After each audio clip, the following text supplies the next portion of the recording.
ঘূর্ণায়মান পাহাড় এবং সবুজ সবুজের মধ্যে অবস্থিত একটি অদ্ভুত গ্রামে রমেশ নামে একটি ছেলে বাস করত। তার করুণ মুখ এবং নির্দোষ আচরণ তাকে গ্রামবাসীদের প্রিয়তম করে তুলেছিল, যারা তার মুগ্ধতায় মুগ্ধ হয়েছিল। যাই হোক, তার স্নেহময় চেহারা একটি অনিচ্ছাকৃত পরিণতি নিয়ে এসেছিল। গ্রামবাসীরা তাকে এতই রক্ষা করেছিল যে তারা খুব কমই তাকে গ্রামের সীমানা ছাড়িয়ে যেতে দিত।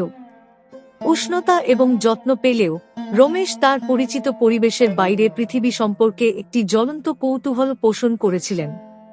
এক চাঁদনী রাতে অন্বেষণ করার অপ্রতিরোধ্য তাগিদ অনুভব করে সে অলক্ষ্যে সরে যাওয়ার সিদ্ধান্ত নিয়েছে। রমেশ সরু গলির মধ্য দিয়ে যাওয়ার কারণে গ্রামটি শান্তিতে ঘুমিয়েছিল, শুধুমাত্র চাঁদের স্নিগ্ধ আভা দ্বারা পরিচালিত হয়েছিল। তিনি যখন অজানার উদ্দেশ্যে প্রবেশ করলেন, তখন গ্রামের বাইরের জগৎ তার সামনে একটি জাদুকরী ট্যাপেস্ট্রির মতো উন্মোচিত হল। বাতাস ভরা ছিল রাতের প্রাণীদের সিম্ফনিতে, এবং একটি মৃদু বাতাস দূর দেশের গল্প ফিসফিস করে। রমেশ আশ্চর্য হয়ে গেল প্রকৃতির বিস্তীর্ণ বিস্তৃতি, উপরে জ্বলন্ত তারা এবং অন্ধকারের মধ্যে লুকিয়ে থাকা রহস্যগুলো। তার যাত্রা তাকে ঘন জঙ্গলের মধ্য দিয়ে, বজ্রপাতের ঝর্ণা এবং খোলা তৃণভূমির মধ্য দিয়ে নিয়ে গিয়েছিল, যেখানে ঘাস বাতাসের সাথে তালে নাচছিল। পথের মধ্যে তিনি এমন প্রাণীর মুখোমুখি হন যেগুলির সম্পর্কে তিনি কেবল গল্পে শুনেছিলেন। আলোকিত ফায়ারফ্লাইস, জ্ঞানী পেঁচা এবং কৌতূহল সহকারে তাকে অভ্যর্থনা জানাল কৌতূহলপূর্ণ খরগোশ। প্রতিটি পদক্ষেপ নতুন বিস্ময় নিয়ে আসে এবং রমেশ স্বাধীনতা এবং আবিষ্কারের গভীর অনুভূতি অনুভব করে। ভোর যতই ঘনিয়ে এল, রমেশ নিজেকে খুঁজে পেল গ্রামের উপকণ্ঠে এক অদ্ভুত শহরে। শহরবাসী আজও জেগে আছে। দূর গ্রামের একটি যুবককে দেখে অবাক হয়েছিল।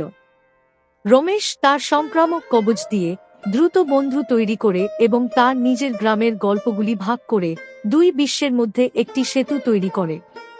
রমেশের পলায়নের খবর তার গ্রামে পৌঁছেছিল, যা গ্রামবাসীদের মধ্যে উদ্বেগ ও প্রশংসার মিশ্রণ ঘটায়। প্রবীণরা প্রাথমিকভাবে তার নিরাপত্তা নিয়ে চিন্তিত, সাহায্য করতে পারেনি, কিন্তু সাহস এবং কৌতূহলের প্রশংসা করতে পারে যা তাকে তাদের বাড়ির পরিচিত সীমানার বাইরে নিয়ে গিয়েছিল। রমেশ এখন দুটি সম্প্রদায়ের মধ্যে একটি সেতু, সংযোগ এবং বন্ধুত্ব বৃদ্ধি করে বিশ্বকে অন্বেষণ করতে থাকে। তার যাত্রা আরামের সীমাবদ্ধতা থেকে মুক্ত হয়ে অজানাকে আলিঙ্গন করার এবং অপ্রত্যাশিত জায়গায় সৌন্দর্য খোঁজার প্রতীক হয়ে উঠেছে। গ্রাম একসময় তাকে যেতে দিতে ইতস্তত করছিল, এখন তাদের প্রিয় রমেশের দুঃসাহসিক মনোভাবের জন্য গর্বিত। এবং তাই, যে ছেলেটিকে একসময় তার গ্রামের প্রতিরক্ষামূলক কোকুনের মধ্যে রাখা হয়েছিল, সে অনুপ্রেরণার আলোকবর্তিকা হয়ে ওঠে, সবাইকে শেখায় যে কখনো কখনো সবচেয়ে অসাধারণ দুঃসাহসিক কাজগুলি অজানা